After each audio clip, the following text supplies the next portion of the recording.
No fim da Primeira Guerra Mundial, quando o mundo já estava acostumado a medir tragédias em metros de trincheira e toneladas de aço, um inimigo invisível atravessou o fronte sem pedir passagem. Ele não precisava de arame farpado rompido, de ponte tomada, de canhão rebocado. Bastava um vagão lotado, um refeitório barulhento, uma cama a menos no alojamento.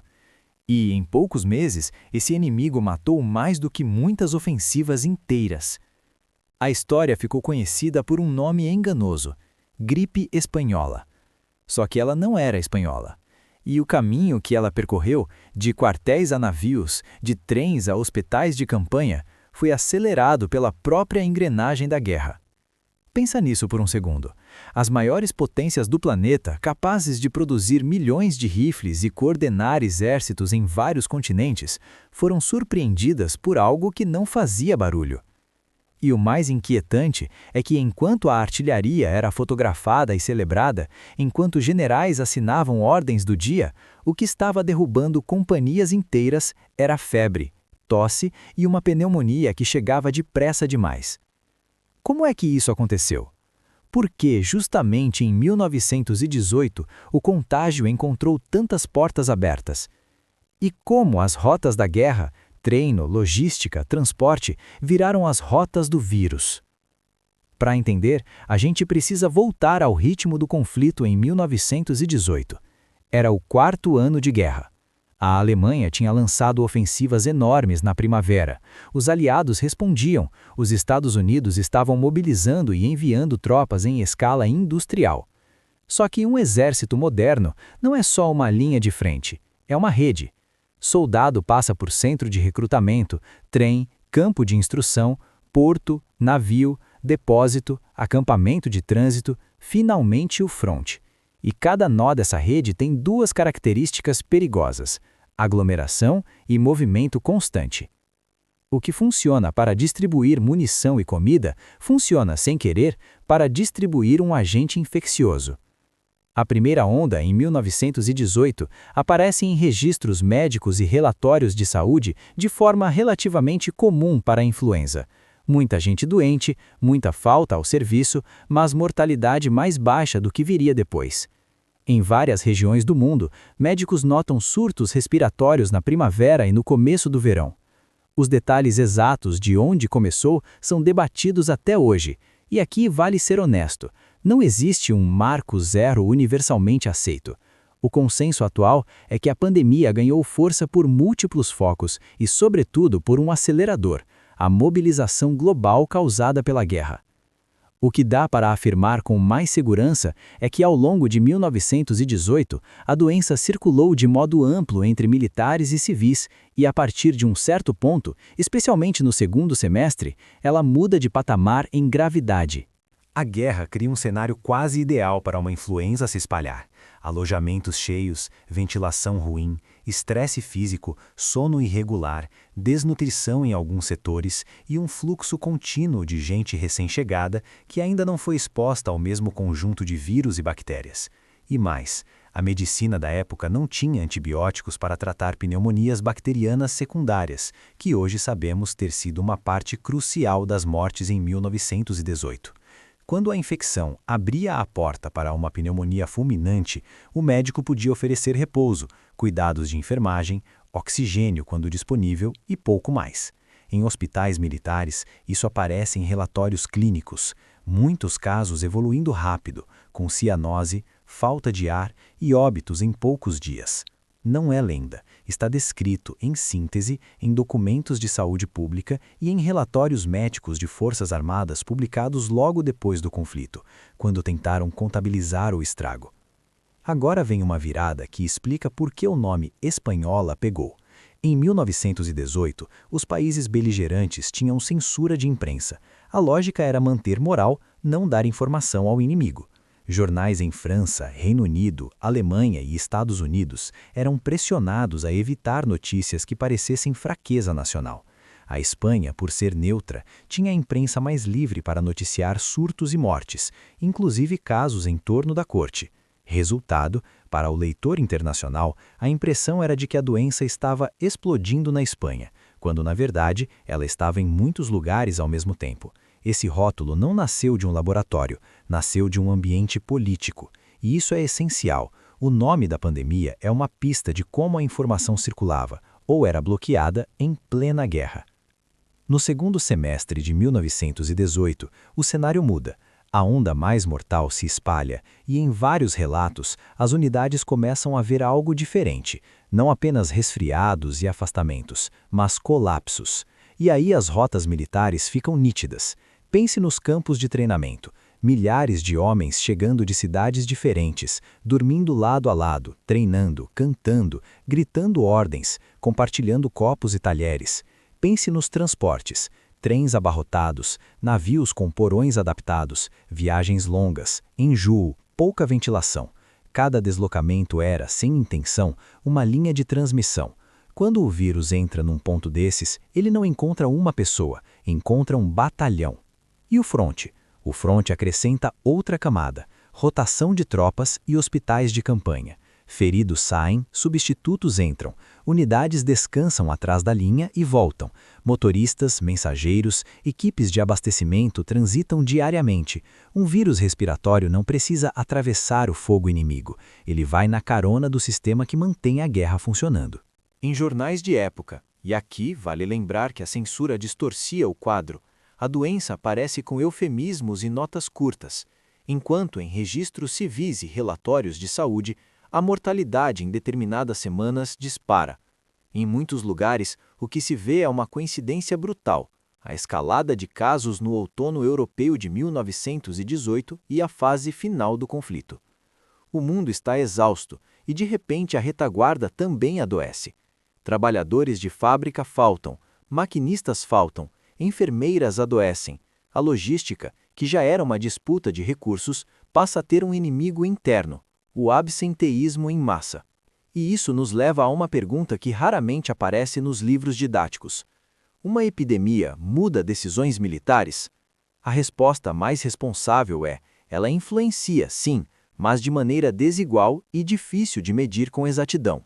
Existem indícios consistentes em relatórios e estudos históricos de que surtos afetaram prontidão de unidades, atrasaram embarques, reduziram efetivos disponíveis e pressionaram serviços médicos. Mas não dá para dizer que a gripe decidiu a guerra, de forma simples. Isso seria uma explicação única para um evento que foi multicausal. O que dá para sustentar, com base no que se sabe hoje, é que a pandemia foi um fator adicional de desgaste num sistema já no limite e que atacou exatamente o que a guerra moderna mais precisa: coordenação e continuidade. Perto do armistício de 11 de novembro de 1918, há uma ironia sombria. A máquina de guerra começa a desacelerar, mas a máquina de movimentação humana não para. Milhões de soldados ainda precisam ser desmobilizados, repatriados, realocados, prisioneiros são transportados, povos deslocados voltam para casa. Portos e ferrovias continuam lotados. Ou seja, mesmo depois que os canhões silenciam, as rotas do contágio continuam abertas. E então chegamos a 1919. A cronologia da pandemia não termina com o fim da guerra.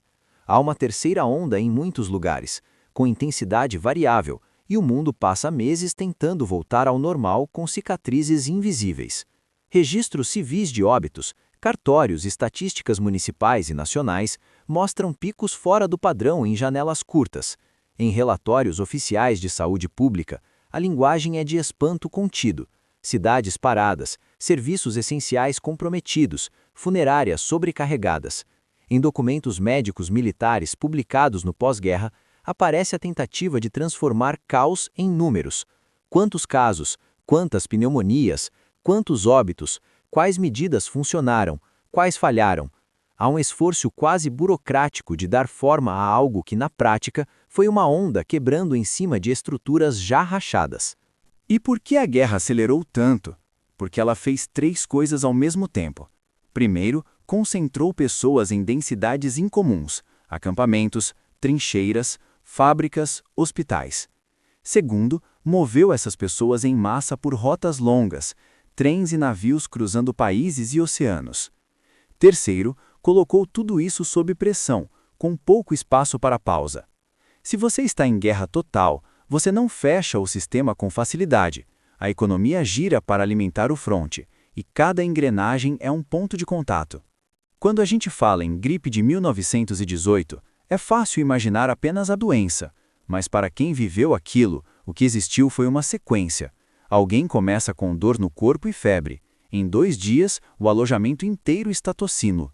Em mais 2, alguns estão roxos, sem ar, e o hospital, que já está cheio de feridos, vira um corredor de macas. Isso não é um exagero cinematográfico, é compatível com o que relatórios e memórias descrevem, ainda que os detalhes variem por lugar. E aqui entra um cuidado importante. Muitos relatos pessoais são fragmentados e emocionais. O papel do pesquisador é cruzá-los com registros oficiais e estudos posteriores, para não transformar a anedota em regra. Mesmo assim, o padrão geral é consistente. A segunda onda, no fim de 1919, foi a mais letal. E por que justamente mais letal? O consenso científico atual é que a pandemia foi causada por um vírus influenza A do subtipo H1N1, reconstruído e estudado a partir de amostras históricas no século XX. O que ainda se debate são detalhes de origem geográfica e os mecanismos exatos que tornaram certas ondas mais mortais. O que é amplamente aceito é a combinação: vírus agressivo, populações sem imunidade prévia adequada, condições de guerra e mortes frequentemente associadas a complicações bacterianas pulmonares num tempo sem antibióticos. Agora, repare no detalhe que muda a forma como a gente enxerga 1918. Não é só um surto numa trincheira, é um evento global com rotas claras. A doença acompanha linhas de suprimento e transporte. Ela viaja com soldados que ainda nem chegaram ao combate. Ela entra em cidades portuárias, segue de trem para o interior, volta em forma de cartas e visitas e atinge famílias que não ouviram um tiro sequer. A guerra não cria o vírus, mas cria a autopista perfeita para ele.